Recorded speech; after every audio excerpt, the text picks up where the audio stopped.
Hey there, everybody. Welcome to Office Hours. Thank you so much for joining me here today. Let's go ahead and get this party started. You know the drill probably right by now here. If you have a question, go ahead and type it into the chat and we will get rolling here. First come, first serve. Richard, I like it, buddy. Is that the office? Nice. Nice, nice. All right, welcome everybody. Thank you for joining. My kids just left here a little bit ago, and got all kinds of cleaning going on in the background. So if you hear any noise back there, I apologize, but hopefully we'll be good. And let's go ahead and get this show on the road. Okay, if you have a question, you can type it in, or you can raise your hand and let me know you'd like to unmic, and we can chat. We can do it either way. So just let me know what works for you. But this is entirely a Q&A call, which means I have nothing prepared for you. So if you don't ask questions, we'll sit here and stare at each other on camera, which will be awkward.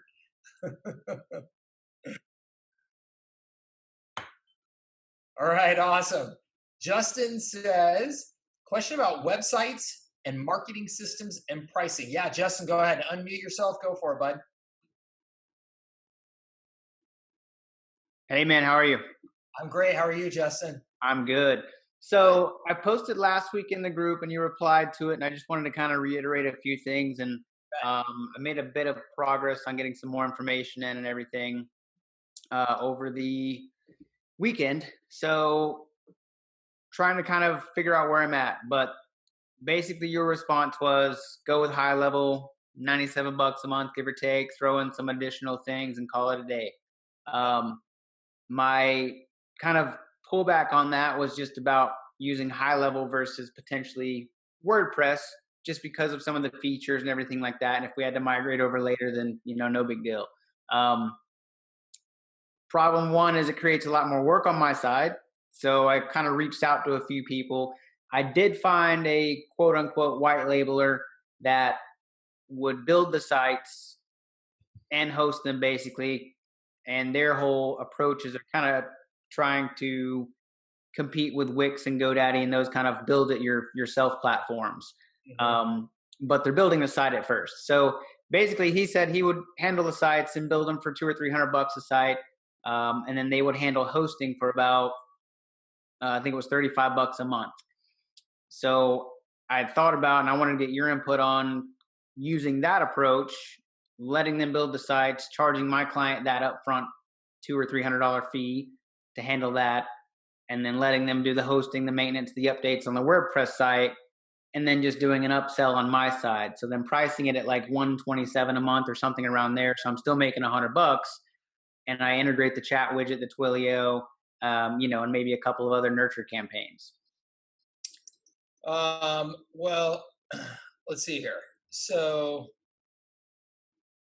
I'm not a fan.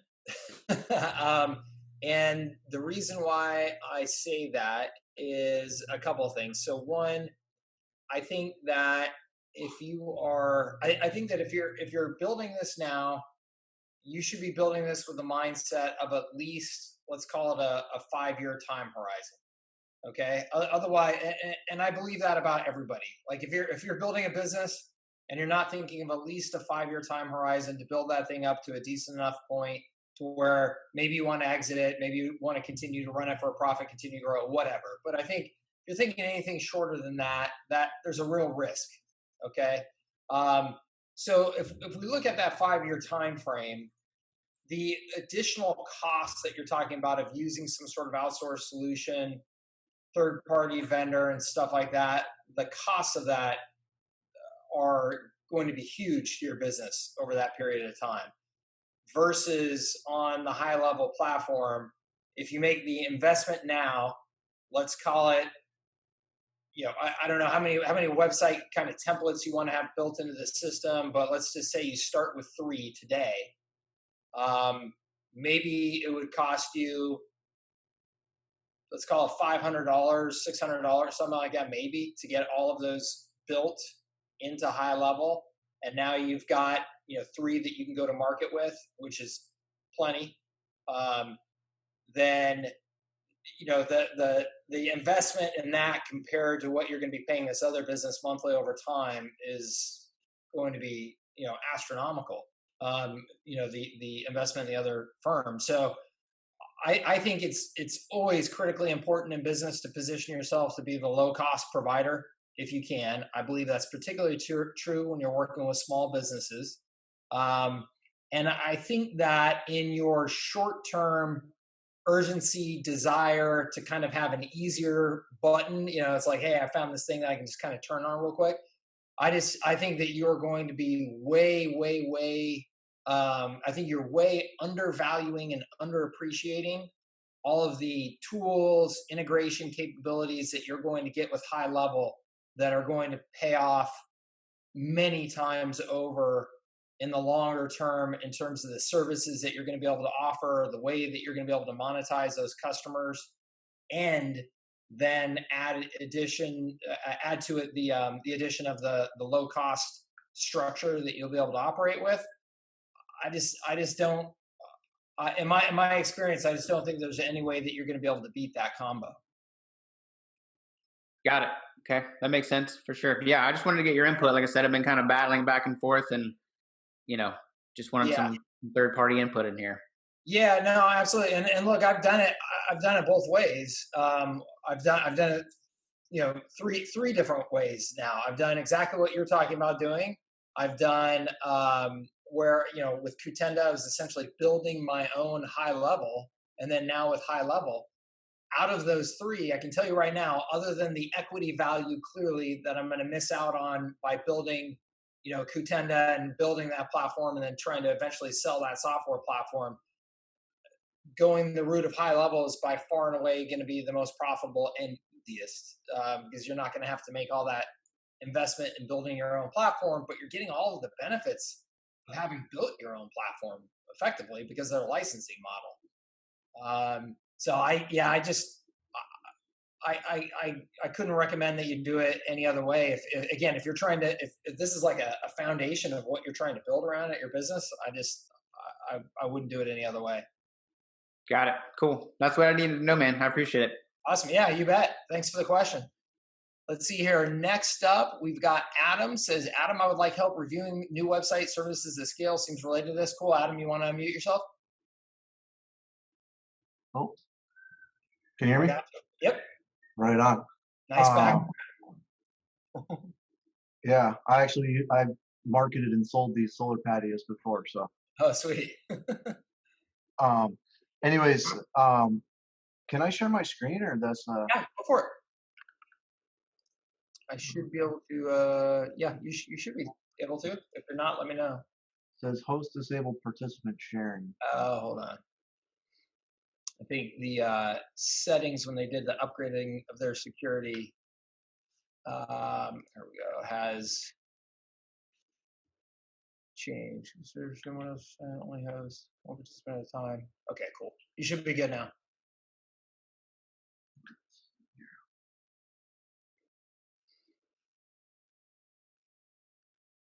You can see my screen now? Yep. Looks good. So, anyways, I've kind of taken your template, taken some other templates, and I've been focused on solar companies, but I've found like I'm now helping some other businesses. And so I guess the first question is like opening this up to eco businesses as like, so anyways, the name of the system, the RDT, I think I'm going to take the R4 impact growth system out of here. So, and I'll just kind of fly through this. I'm happy to share these links and everything. But the idea is that it's like a marketing system. They're going to be able to come in here and log right into, the RDT platform, which is my high level platform. Yeah, love it. This is, you'll recognize a bunch of this stuff. Reputation, reach. I mean, I updated some little graphics into here. Why us? And then we kind of went through the system and everything that it would do. And this is just edited from the high level page itself. Love it.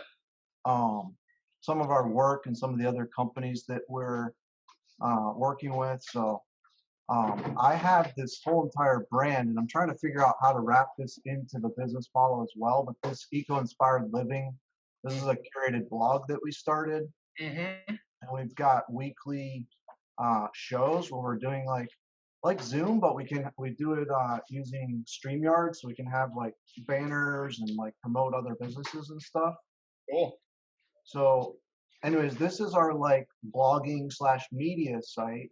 Mm-hmm. And then we also launched this like eco-inspired living store, which is like an e-commerce site for eco products. Mm-hmm.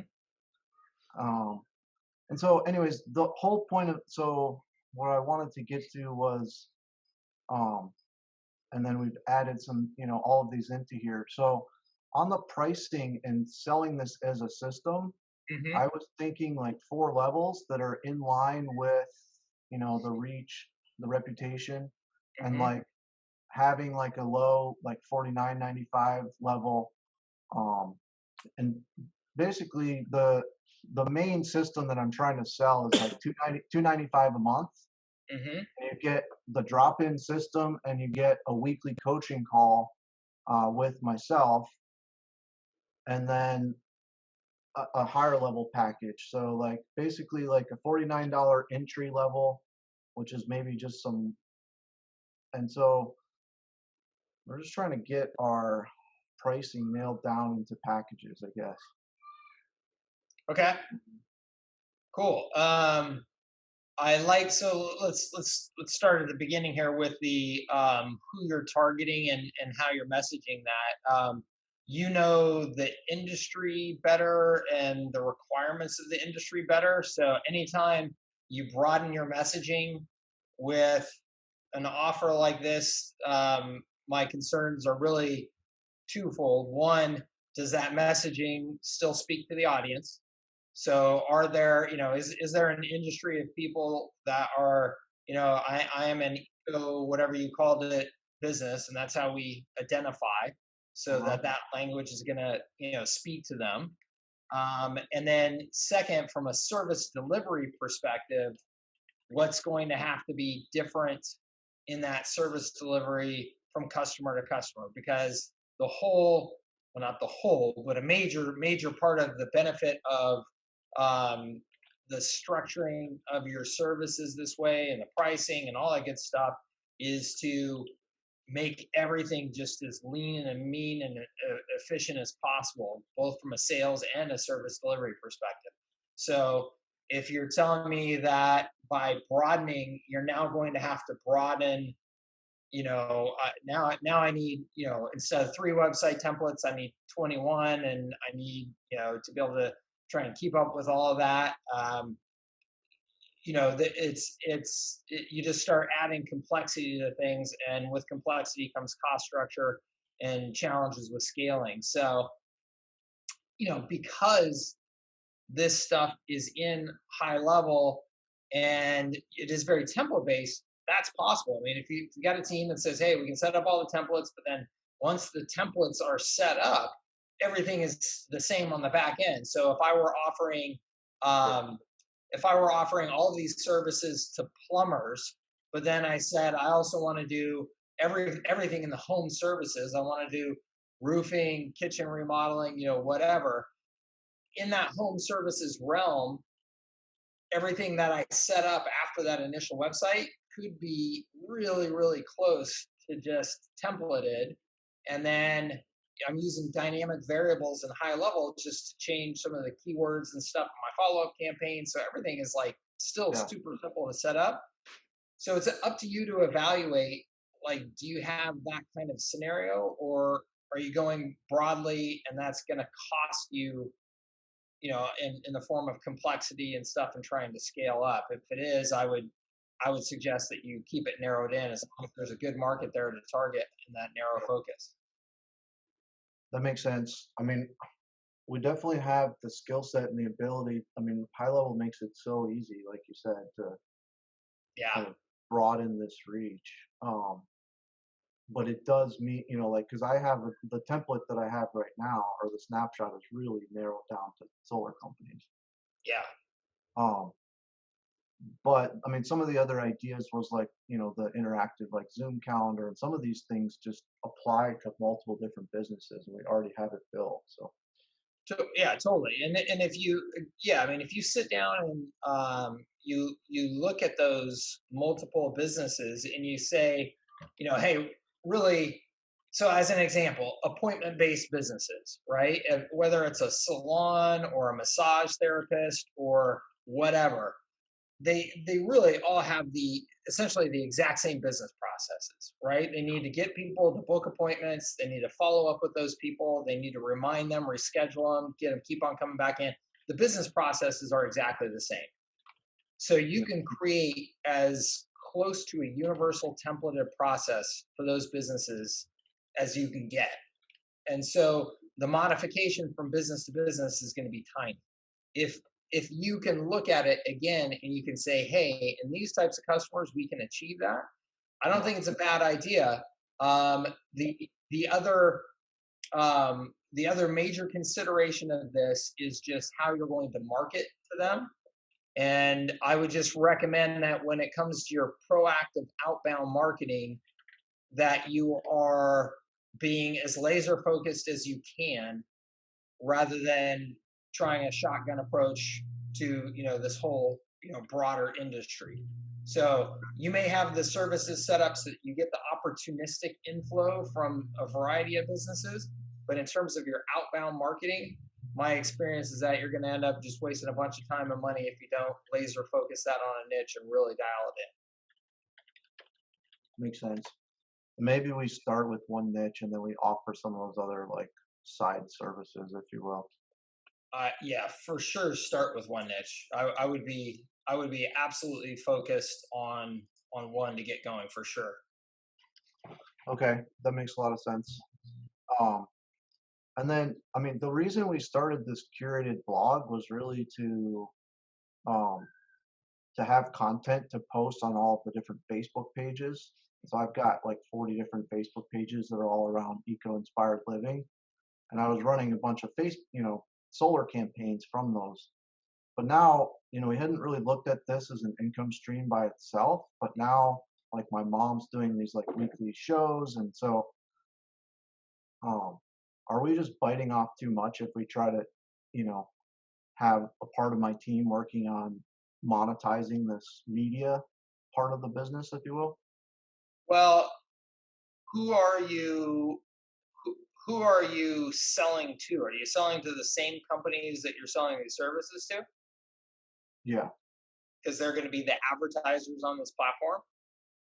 Yeah, so like with the Eco Inspired Living show, the idea is like we're setting up interviews and then setting up collaborations for those companies, and then this would link back, so we're gonna be able to provide like different streams for social media streams and stuff through this brand, and then it all kind of links back to this site. Um, I don't think it's bad. Again, it's a resources thing. I'm a huge fan of the media model, so I don't think it's a bad thing to be able to offer at all, as long as you're able to keep up with it and you're able to keep good traffic flowing to it, right? I mean, that's essentially the value of this, is that these brands that you're having on here are going to get traffic. So as long as you have a way of getting traffic that's effective and easy that you can keep up with, then I don't think it's bad at all. I mean, I love media. I'm a major fan of that. So okay, that What do you makes sense. what do you do you have like a consistent traffic or an easy traffic plan? I mean, like, so just taking an example for me with their San Diego, getting traffic to their San Diego is there. It is no brain power, no effort, almost no budget involved to do it. I mean, it's just that simple. So, if you're telling me you have something like that where it's like, oh yeah, we just have a system and I'm going to get traffic to this thing, then great. If you're telling me that this is like a whole nother business that you have to run because it's going Mhm. to take a whole new set of systems and focus, I would say probably best just to you know focus in on selling the services for now. Yep. I mean, so yeah, and we have, I mean, the traffic that goes to this site is basically coming from social media, from, it came to like, rather than me posting a bunch of links, we post a curated article in here, and write a little bit of a snippet up at the top, and then we link back to wherever that article came from. Yeah. Um, so, but right now it's been like literally just a container that we've been using. And Yeah. now with my mom wanting to do these live shows, and like, so she started like a Marin based, and I'm like, well, you got to monetize that, because otherwise you're just spending your time. Yeah, and if your mom kind of, she likes that model and stuff, like using the interviews and stuff like that as a way to get more exposure for your business, to get into more prospects, stuff like that, I think is a great thing. You don't have to monetize that as a media property. I mean, if you guys just have a good podcast and blog where you're reaching out to people in the industry, you're doing good interviews with them and stuff like that, that's a fantastic way to get in the door with those businesses and raise your visibility in general in the industry. And you can make part of that conversation about things that they're doing to market their business, what's working, what's not working. So it's around this whole marketing theme that then pulls back to your services. Yep. That's a great use of that time and energy without it being a different model, you know? Yep. Yeah, totally. Yeah, we're just like, so that's what I'm in right now. It's like, okay, I'm fitting this all into a system that works together, and I think it does. It's just got to pick the lanes to swim in. Yeah, exactly. Yep. Don't go too thin. That's for sure. I'm being an engineer. I tend to overcomplicate things. So, all right, Awesome. cool, Cool. great feedback. Thanks. Yeah, you bet. Absolutely. Thank you. Let's see here. So some people mentioned, I see some conversation around Elf Site, which I'm not familiar with that. Let me just pull that up real quick and see what you guys are looking at here.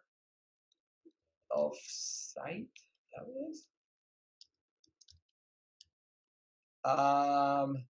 So Elf Site, upgrade your website. Elf Site widgets help 300,000 website owners to increase sales engagement, collect leads. Oh, okay, cool. So here, let me share my screen real quick, so in case anybody else is not familiar with this. So this is what I have been. So I'm glad to see that Sean is communicating that he's working on this. So I have been asking Sean to build something similar to this for about 6 months now, and he keeps on telling me that they're about to do it. And then then they build membership sites and all that type of stuff, which I get it. They've bitten off so much that it's hard to know which ones to prioritize. So I'm glad to see that they are doing this. This is not the exact thing that I recommended, but that's fine. It looks like what they're doing will add some really cool stuff.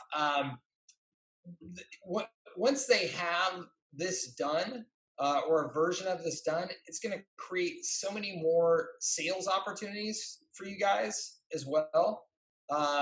That's really what I'm excited about. It's not that it's cool that you will be able to do cool things with client websites, but really the big opportunity in this is that it's going to help you sell, because right now, in order to extend high levels benefits out to clients, it's a little bit, there's still some gaps that you have to bridge that require more selling. But if you can, so the smart number is a perfect example of, hey, I can turn this on without anybody being sold into the high level system at all, which is just turn on a Twilio number, give them that functionality, and do it just like that, right? I almost have to have no interaction with the customer to do that. This Elf Site will create many other similar opportunities like that, where you'll be able to say, hey, real quick, let me just toss this widget, this lead capture form, whatever, on your existing website, and then pull them into then all the other benefits of high level, because you're using that widget to integrate into the other high level services. So I'm super excited about it. Whether it's this one. The one that I was recommending was ConvertBox. ConvertBox I just love. It looks like this is like ConvertBox on steroids. I'm a huge fan of ConvertBox. That's what I use, and it would give all kinds of additional capabilities from a sales perspective as well as from a service perspective. So that's awesome. So let's see here. Let me look at the other questions that are coming up. Rob, let's see here.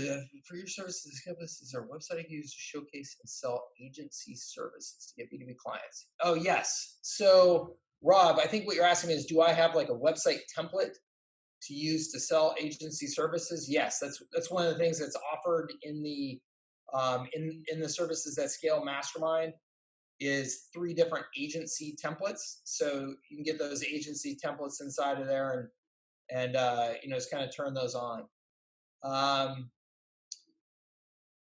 Daniel, is it? Oh, yeah, absolutely. Daniel says, is there a way to do a quick showing you how to quickly set up courses in Teachable? Yep, let me do that real quick. Super easy. Teachable is a great platform. It's a super simple platform, which is why I really like it. So let me just show you here real quick. If you go into courses here, and then you go in the upper right here, it says new course, the orange button there says new course. Just click on that. You give the course a title, test, subtitle, test, add your author, who's the creator of the course in there. And then, hold on, I gotta move my drift button so I can see the next steps. Do create course. The course, when you hit this create course button, is just in a draft mode. And so you don't have to worry about anybody seeing it at this point, but then you just, you add your content in here. And then in order to, hold on one second, people in the waiting room, here we go. In order to actually then, make the course go live so that it's published on your site, and so that it integrates with ThriveCart, if you're using ThriveCart or whatever you're using, is that it has to have a price to it. So you just add a price in here. It could be free, one-time purchase, subscription, payment plan, whatever you want to do. You have to add a price in here for the like for me, I'm working with ThriveCart. In order for ThriveCart to see it, it has to have a price in the system. And really, once you do that, you can just hit publish, and you've got a live course at that point. So it was Daniel, right, who asked this question, I'm pretty sure. Daniel, yeah. So at that point, you have a live course. If you want to use the capabilities of Teachable to actually sell the course, which is not what I use it for, but you can go in here and you can actually create sales pages, checkout pages, thank you pages. So it can be an all-in-one system, for selling too. But as you can imagine, it's not nearly the robust system that you would want, from high-level ClickFunnels, Samcart, any of those. It's just a much more basic, model, so you can at least have something up there to show people if you'd like. But that's it. I mean, it's a super simple system to use. Really, really easy, which is one of the great things about it. So let's see here. Ross is asking, anyone know about shared short codes for SMS marketing, such as cost, installation, application time, etc.? I have no clue, Ross. Sorry, I can't help you there. Maybe somebody else can. Adam says, with site layout design, I'm a big fan of long scroll site, menu jumps to location on the page. Will I be missing some SEO features by not having a standard multi-page website design and layout? Adam, you'd have to ask maybe somebody on here is an SEO guru that can help you out with that. My understanding is I don't think so. I don't think that you'd be missing out because I believe that even though it's structured that way, I believe that, Sherry says, yes, missing out. Good. Thank you, Sherry, for correcting me. So yes, Justin says, Adam, yes. Sherry, yes. Okay, cool. Awesome, Daniel. Go build it out. Love it. You bet. Look, no problem. Thank you for being here. Do I have some information on how to start quickly around local media? Yeah, I mean, so the quickest, easiest ways to get started in local media that I'm a huge fan of, um, and depending on your resources, how much time you have to put into it. If I have almost no time to put into it, I would just do a newsletter. So I would just start a regular newsletter about your community, about whatever it is in your community that you're doing. It's about real estate, it's about whatever, but it's business in general in your community. It could be about any topic really. But I would start a newsletter, and I would just have a simple opt-in page to get people onto the newsletter, and I would just promote that. The newsletter, the good old humble newsletter, is the least appreciated and valued marketing tool out there, or business model out there, and it's a shame because it's very, very powerful, very lucrative. So if I had super limited time and resources, that's all I would do, and then I would just start layering on top of that. If you can have an Instagram account that you're using regularly and you're driving people into that newsletter, that's phenomenal, and I would get right on that. Facebook page, which there's almost no additional effort to have a Facebook page if you've got an Instagram account, because you can set up that all your posts on your Instagram account automatically publish to your Facebook page.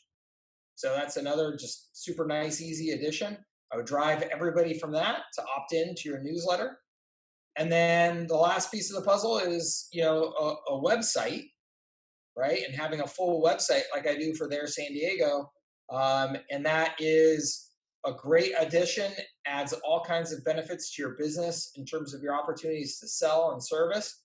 But you don't have to have that. You can absolutely build a nice model just around a newsletter, just around Instagram. So, but that's if I'm trying to go speed to launch, that's the order, that I would do things. And by the way, the reason why I say start that newsletter instead of just Instagram, because Instagram to me in local is essentially the end all be all social platform for sure. Instagram is just incredible.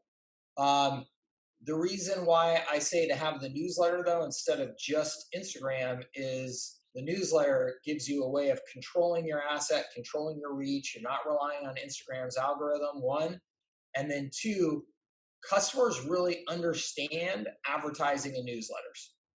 That's been my find, is that it's very, very easy for me to sell sponsorship in my newsletter. A lot of businesses still don't understand sponsorship on Instagram, and honestly, it can be harder to get the same results on Instagram that you can get somebody from a newsletter. Like if you've got an email newsletter, you can drive clicks to a website very, very easily, efficiently, predictably. So it just makes it easier to sell. So, from a monetization perspective, I would absolutely have that newsletter going. Justin says, okay, for numbers, pretty basis, take the ad check, Twilio, automated appointment bookings. Yeah, so just want to take a look at the site from Justin real quick. Online practice.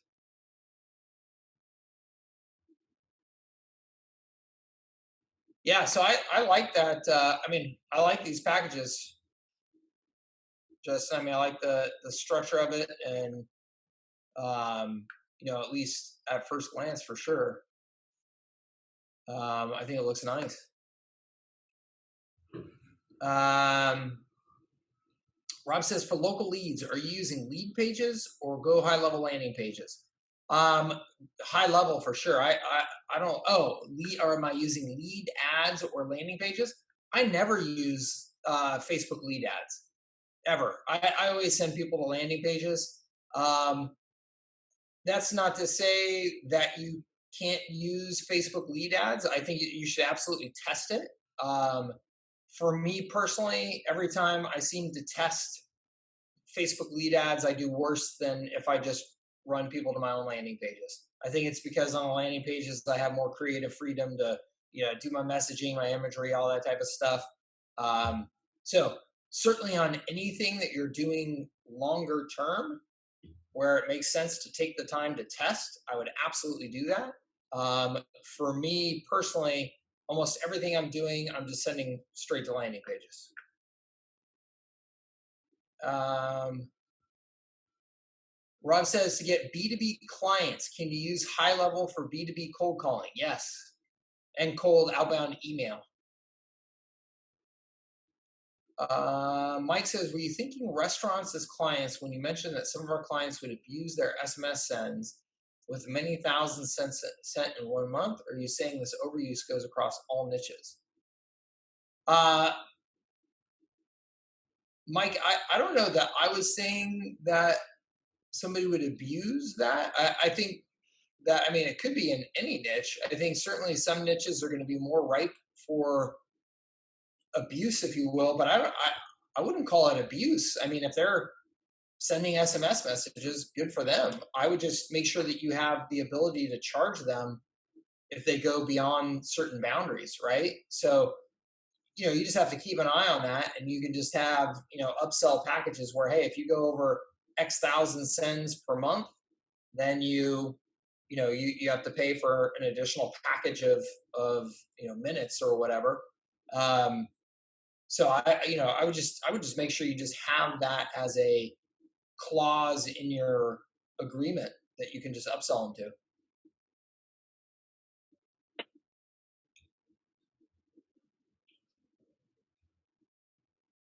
See here, Richard says, we've spoken about this before, Mike, but what courses or method would you recommend if we need to write 5 to 20 emails today to start sending out to leads? For example, is there a method that makes more sense? People always say write and add value, but is there a strategy or something to follow that makes more sense than just writing random emails? Yes. Yes, absolutely, Richard. So if these are cold outbound prospecting emails, I have a whole bunch of templates that you can grab and use. So if you're in the Services That Scale Mastermind, you have access to all of those templates. If you are not, then I have templates for local specific. But Richard, I know you're not. Or actually, Richard, you are thinking about local, aren't you? Yeah, I was thinking about your second project, but for your first project, yes.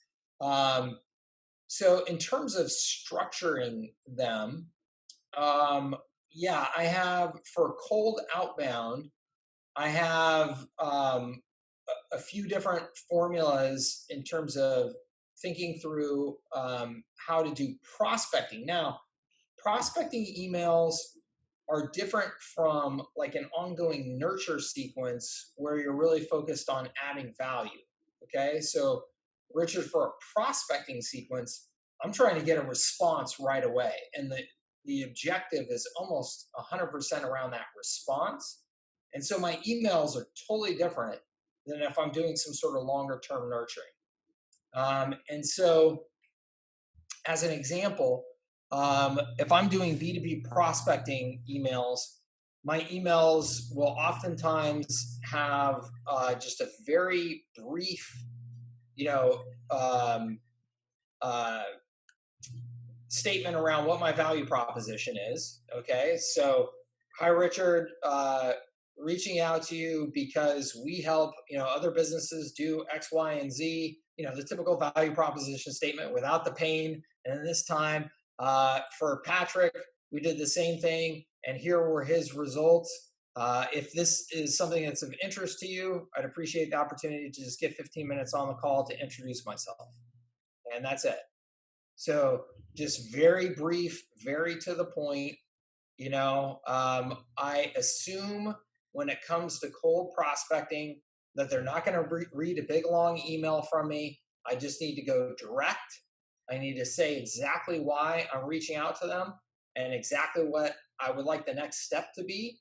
And then just make sure they have every which way of getting in touch with me so that I make it as easy as humanly possible. So you can schedule a time on my calendar, or feel free to just respond to this, or here's my number, give me a call anytime you'd like, like that type of thing. It's my experience that the more brief, to the point those emails are, the better. So again, that's for prospecting. Okay. Um, if it's for ongoing nurturing, then that's a totally different thing. And the best thing that I could share with you for that is inside of my leverage selling system. The leverage selling system gives you the formulas that I recommend that you follow. And they're essentially just making sure that you're hitting on key um, ways of communicating value, okay, as well as including that call to action in there. And so there's a number of different ways that you can add value in those messages, and then the call to action to get them to actually do something, right? So again, I'm happy to share specific resources with you on any of that. But my prospecting sequences, again, very very focused on just getting a response from people, and so it's very clear, very direct, to the point. I don't do any shenanigans, no trickery, no nothing like that. The subject line is incredibly important, because if you sound like a salesperson in the subject line, you're probably just going to get sent right to spam. And so my subject lines, again, try not to be like too over the top in terms of shenanigans, in terms of tricking them into opening the email, but at the same time, be a little bit cloaked in terms of who I am and what it's all about. So as an example, introduction, conversation, question mark, quick chat, quick chat, question mark. I found that those just very brief, simple subject lines tend to do really well on cold prospecting. Let's see here. Matt says, if we're including a set amount of text messages for our packages, are we hooking up their own Twilio or using ours and charging them? Using yours and charging them. Yeah, definitely don't mess around with trying to set them up on our own Twilio account or anything like that. Just use yours. So it all goes through your system in high level. And for each number that you set up inside of Twilio, you'll be able to see the usage and the billing associated with it. Okay, but then you're just billing the customer based on their usage.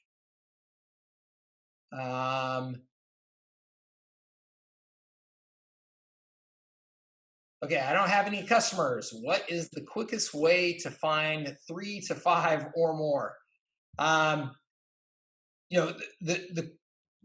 quickest way is probably not the answer that you want to hear, because the quickest way is to run ads and do aggressive outbound prospecting all day, every day, until you get a customer.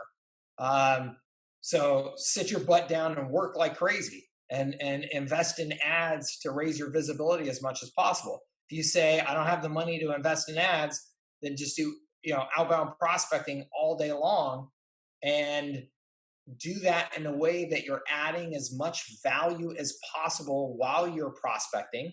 Okay, I believe in VIP selling. So how do I add value as the first step in my sales process? So lots of ways to do that, but just sit your butt down and prospect like crazy all day, every day, I mean, is the answer, right? And again, I know it's not sexy. The thing that I would say on top of that is, if you have no customers now, you have no track record, you have no proof, then do everything that you can to establish a track record and proof as quickly as you can. So when you're prospecting, you may want to make your offer. Hey, I normally charge X dollars for this, but I'm just getting started. I would like to help you. I would like to offer this to you for free for the first 30 days in exchange for a testimonial if I do a good job. Like, anything that you've got to do to get a track record capture that testimonial as your first proof and then use that now in your marketing, because nothing is going to enhance your marketing more than being able to say, look, I just did this for this customer and got this result and he's super happy about it. So, just repeat that cycle. So if you've got to just start doing something essentially at no cost for a period of time to establish that momentum, then that's what you should do. So that's, that again, I know that some of that may not sound sexy, but anything that you can do to get, as much prospecting activity up. And that's the thing. If you watch that video that I shared on YouTube the other day about what the best agencies do different, the far majority, it's like 90% of agencies are doing essentially no outbound outreach on a monthly basis. I mean, there's nothing happening, and they're wondering why they're not getting any more customers. When I'm running a business where I'm selling to small businesses, as much as 75% of my time is doing nothing but outbound outreach in some way or another, right? And that can be in the form of running ads. Okay, that's outbound outreach. You're just paying the ads to do it for you. Sending cold emails, making cold calls. That's the last one that I would recommend in this day and age, but those are all things that you can do to make sure that that activity, the outbound prospecting activity, is just happening like crazy. Okay. Chris says, beyond saving a snapshot, do you know of any way to share a campaign to someone not in my accounts? No, I do not, Chris. I think that's the only way to do it. Let me ask, is there a reason why you would not want to use the snapshot?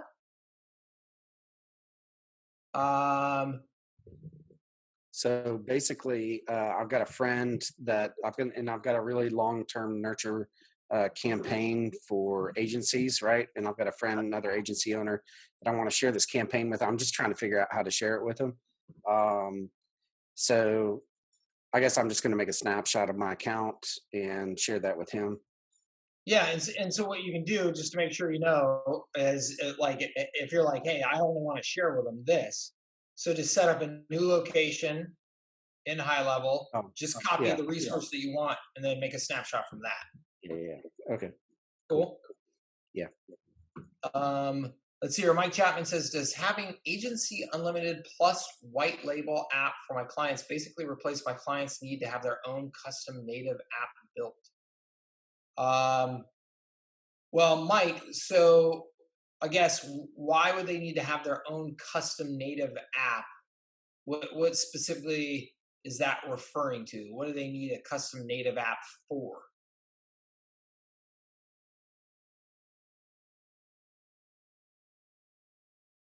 You're still on mute here. You want me to unmute you, Mike? All right, you're unmuted. Go for it.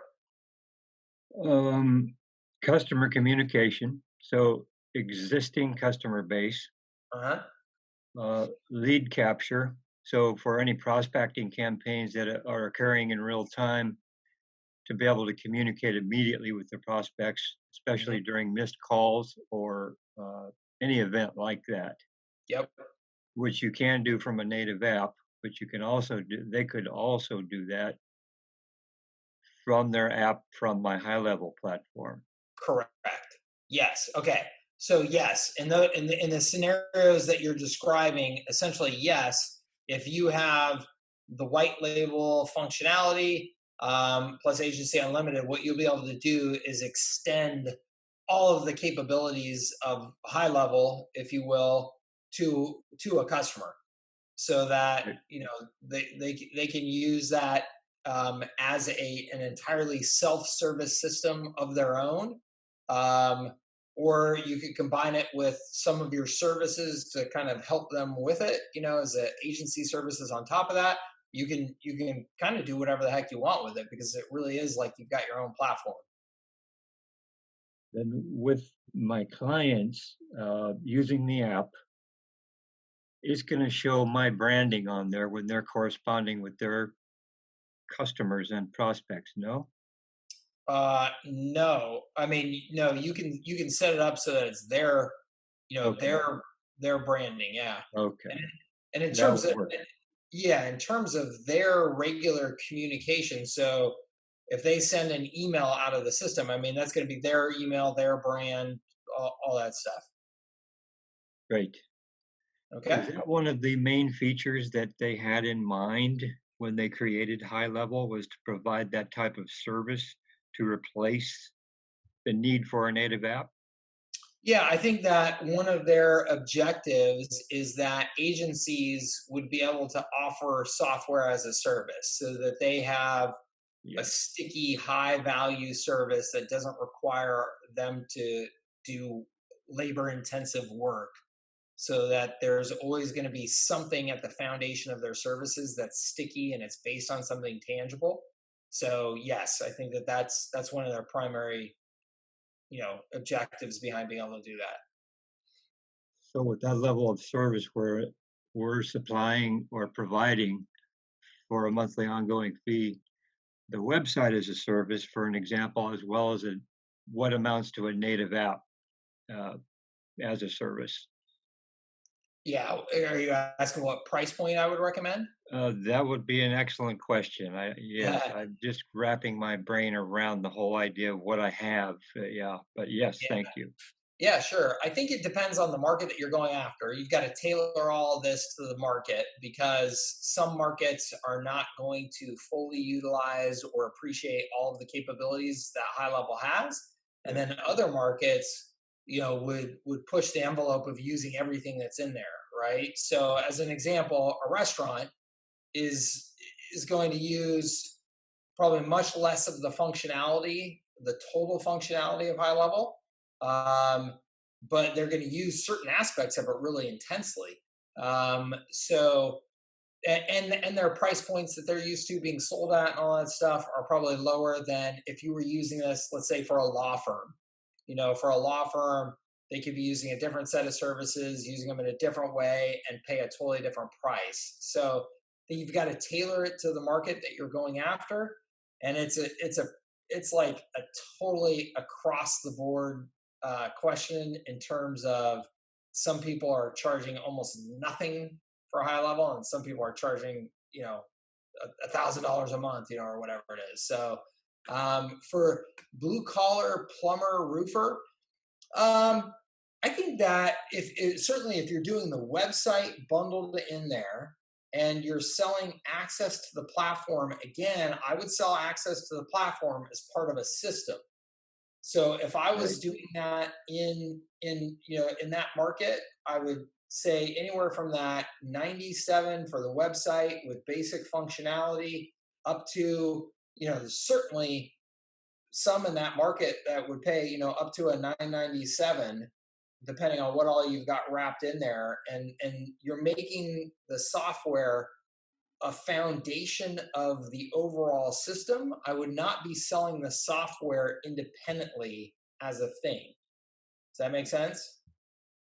I don't quite get that part. So if I was just selling you the software, I would say, hey, Mike, here's you know instead of High Level, I've rebranded it as Mike's Super CRM, and here's your login to Mike's Super CRM, and get in there and go crazy and do your thing, right? But it's software, and you have a login to use the software.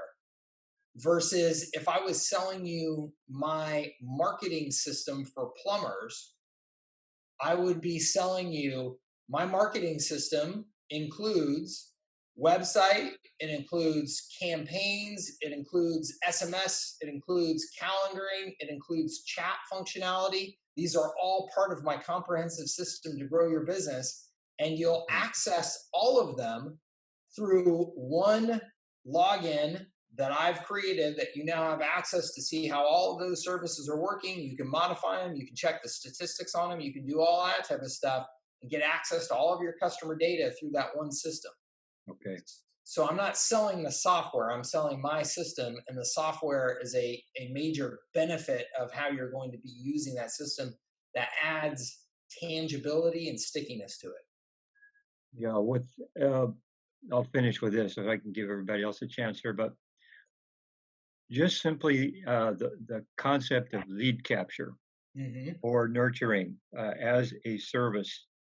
um, is so valuable when you consider that 30 to 50% of all calls go missed in the small Exactly right. business sector, That's exactly right. right across the niches, right across. Yeah. If they simply see the value there, then that part built as a system without campaigns added is pretty valuable. Oh, for sure. Yeah. Yeah, absolutely. No, absolutely. And again, that's why I don't recommend that you sell that just as software. Yes.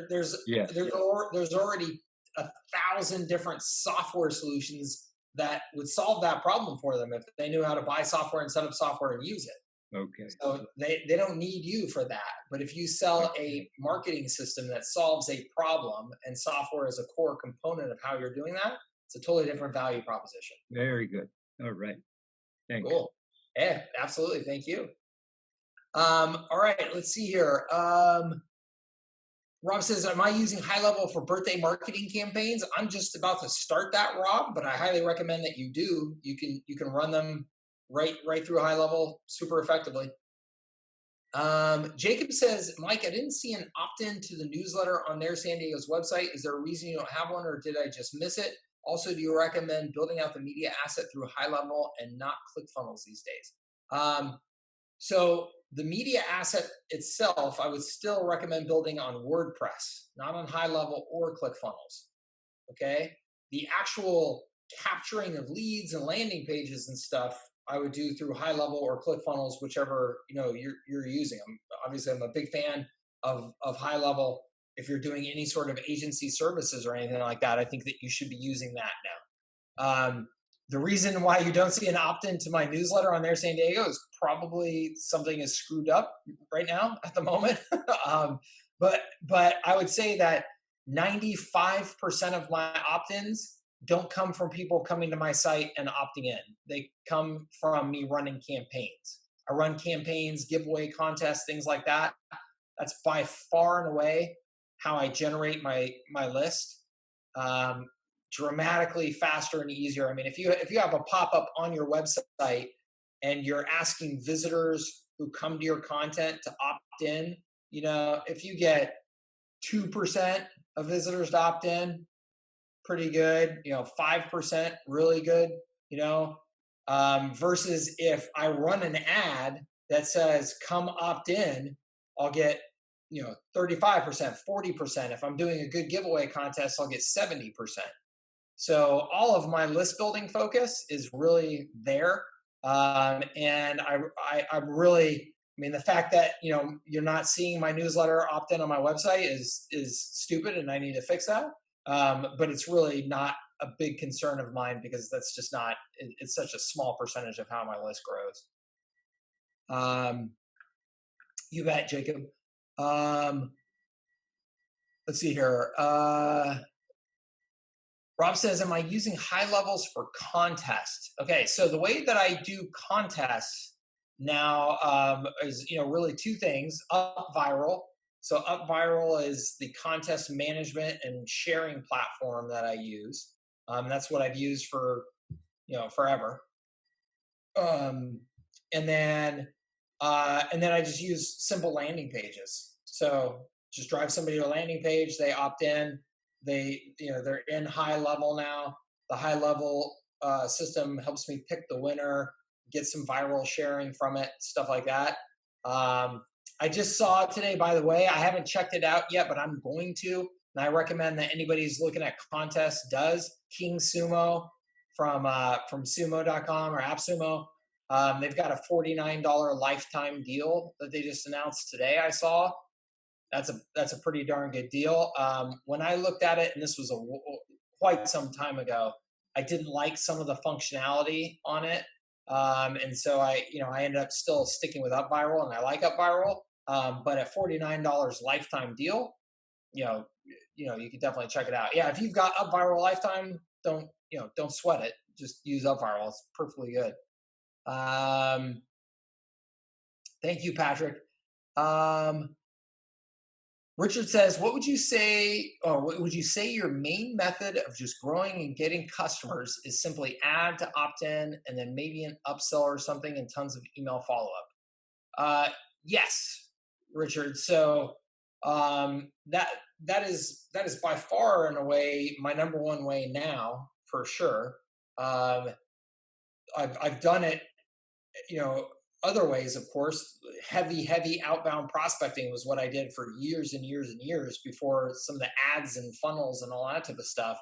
But now, absolutely, yes, ads and content to opt in, to get a thing, to then follow up is by far, how to go about it for sure.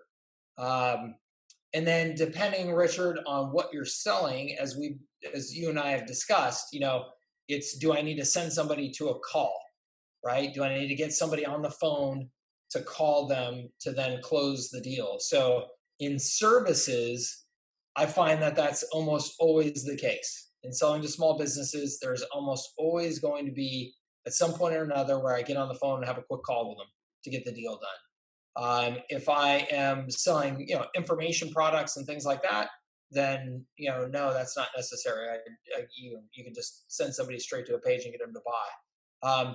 And you will get small business customers to sign up for services that way as well, particularly if you've packaged it and got the price points on there and got all the questions on there answered really well. You'll get a percentage of them to do that. You'll just get a much higher percentage if you're willing to book somebody on a call too, and then close the deal. It's just, that's just reality. King Sumo is the app I was talking about. Oh, hold on, not to rob peace and everyone. There you go.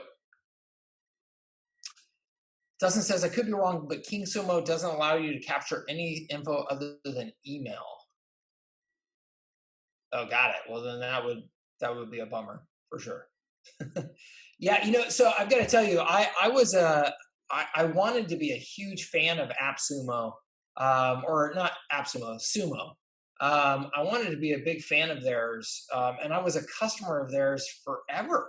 But it was always like so underdeveloped and janky, and like just the user interface and everything around all of their tools was so bad. And then stuff like that, where it's like they would just leave out like an obvious feature and then you had to upgrade to this or that to get that very obvious feature. It just felt very, I don't know, it just felt like a poor experience to me. And I ended up just canceling everything of theirs. So when I say that I'm looking at going back to a tool of theirs, I do that with like very, kind of cautious tiptoe into it to see.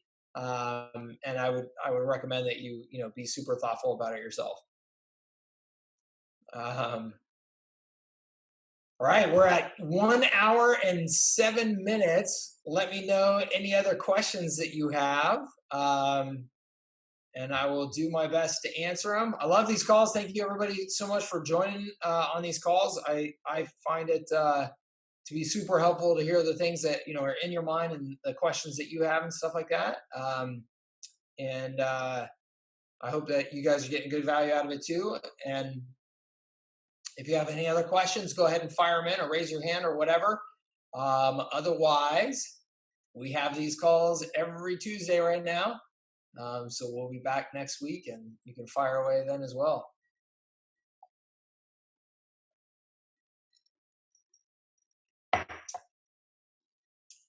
All right. Well, I will start to wrap this up. Am I using High Level as B2B CRM for your agency? Yeah. So Rob, I don't have an agency per se. I've got my media business, and through my media business, I offer services, right?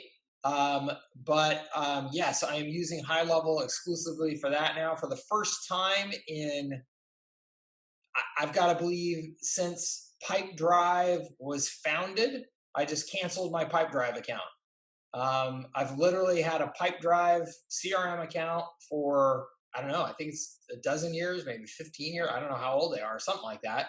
And for the first time ever, I just shut down that account. So That's how committed I am to high level. I'm using it exclusively now for anything where I'm doing what I call uh, uh, you know the face to face selling, even though it's not face to face, but that full contact selling. Anything that I'm doing that full contact selling as a part of my business, I'm using high level for it. So, and the difference to distinguish between that for my information marketing business, it is not my primary platform. For doing my marketing and selling, my platform that is my primary platform for doing my marketing and selling in that business is still Drip, ConvertKit, and ClickFunnels.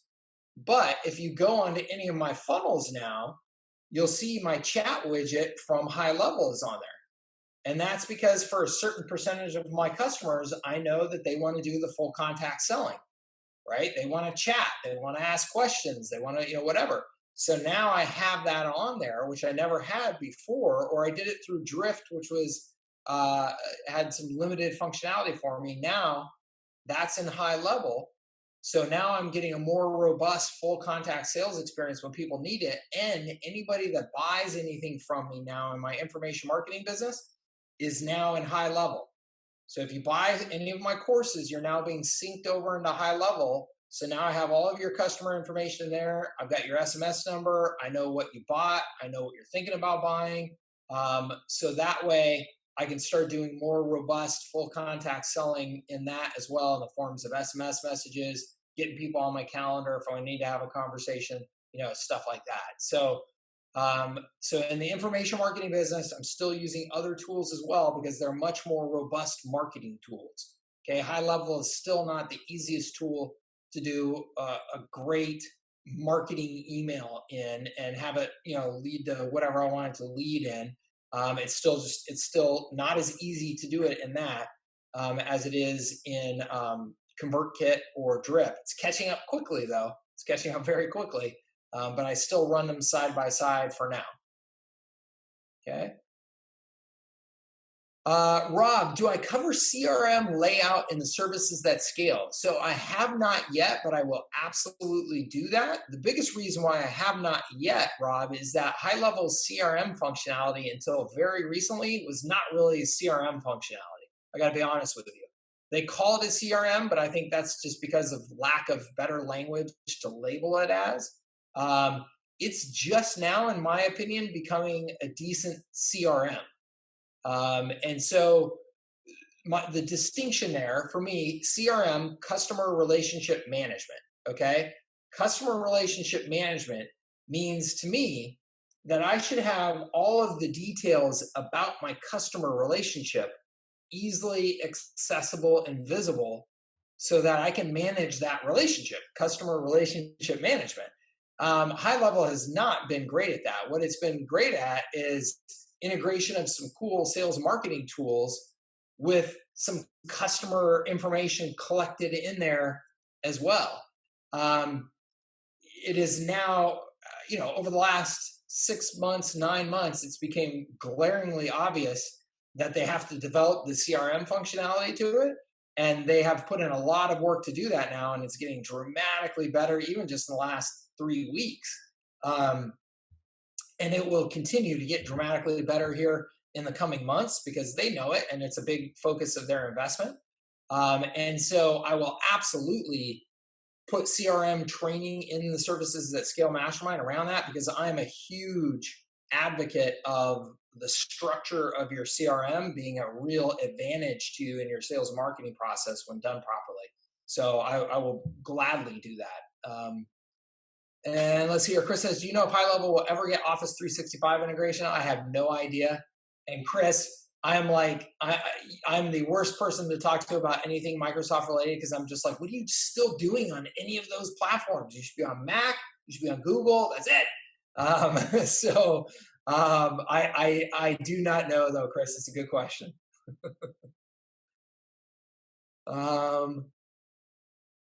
Let's see here.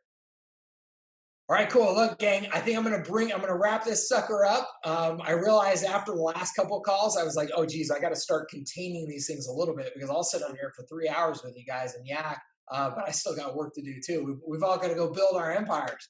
So let's get back to building our empires. Thank you, Richard. Thank you, Patrick. Thank you, Rob. Everybody for being here. Always appreciate you. Thank you, Robert Jackson. Thank you for your business, your time and attention. I hope that this helped you. I'll get the recording up onto YouTube quickly. If you haven't seen, I'm putting these into an unlisted YouTube playlist just because the quality of this, until I get a better camera setup and stuff like that, the quality is a little bit janky, and also some of these questions are a little bit more private. So I'm leaving the playlist unlisted, but I send you that link. So just keep that link and you can go back to the playlist and see all the videos anytime. So I'll get this uploaded here quickly. Thank you again, everybody. Appreciate it. And let's get to it. Go build your empire, and we'll see you on the next call. Have a great one, everybody.